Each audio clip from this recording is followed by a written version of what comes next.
Have you ever felt like you're doing everything right, but something's still off? Like you're stuck going through the motions, working, waiting, hoping, while others seem to know a secret you don't? That used to be me, drifting, scrolling, chasing motivation that never lasted, until I found Jim Rohn. His words didn't hype me up. They woke me up. They didn't offer shortcuts. They handed me a shovel. If you want life to change, he said, you have to change. That's when everything started. Let me be clear. This isn't motivation. This is a blueprint. And it starts with a brutal truth. You don't get what you want. You get who you're willing to become. Jim didn't treat success like luck or magic. He made it a craft. And the first step of that craft? Get painfully clear about what you want. Not vague, not filtered, specific. Most people say they want freedom or success, but ask them to define it and they freeze. Rohn said, clarity is the beginning of progress. So I sat down and wrote what I wanted my days to look like, how I wanted to feel, how much I wanted to earn. That list didn't just change my goals, it changed my behavior. Next step, write it down and keep it visible. Jim said, don't let your goals wander around in your head. And he was right. If you don't write it, you'll forget it. You'll drift. I started placing my goals where I'd see them daily, on my phone lock screen, near my desk, in my wallet, not to manifest, but to remind. Repetition rewires belief. When you see it daily, it stops being a dream. It becomes a project. Most people stop there. They set goals and wait to feel ready. But Jim flipped that too. Don't wish it were easier. Wish you were better. That's when it hit me. I didn't just need to chase the life I wanted. I needed to become someone who could handle it. You want a great relationship? Become a great communicator. You want financial freedom? Become disciplined. You want peace? Build mental toughness. I started working harder on myself than anything else. That's what Jim taught me. Reading, reflecting, auditing my habits. Slowly I became someone I respected.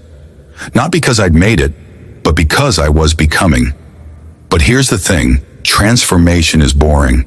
It's not a movie montage. It's not viral. It's quiet, repetitive. And that's why most people quit. Jim said, success is a few simple disciplines practiced every day. That's it. Not a hustle binge, not overnight hacks, just stacking small wins. One page, one workout, one honest conversation. I stopped waiting for motivation. I asked, what can I do today to move 1 inch forward? And when your mind fights back, you have two choices, master it or be mastered by it. I used to let my thoughts rule me. Anxiety, imposter syndrome, fear. Stand guard at the door of your mind. Now when a thought enters, I interrogate it. Is it true? Is it useful? Most of the time it's noise, so I replace it with focus, with purpose, with the belief that I'm not a finished product, but a work in progress, and that's enough. Then comes the environment. You are the average of the 5 people you spend the most time with.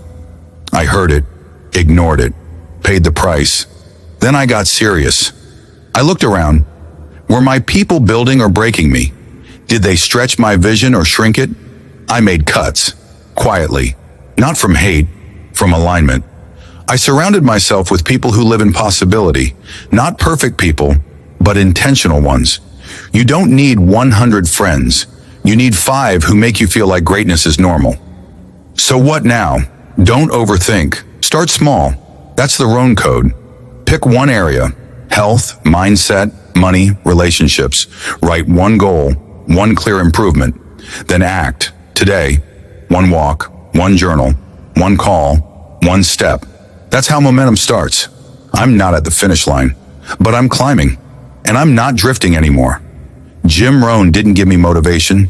He gave me direction, discipline, a map. And when I want to quit, I hear him again. For things to change, you have to change. For things to get better, you have to get better. So here's your move. Pause this video. Take 10 minutes. Write down what you really want. Not the filtered version, the real one.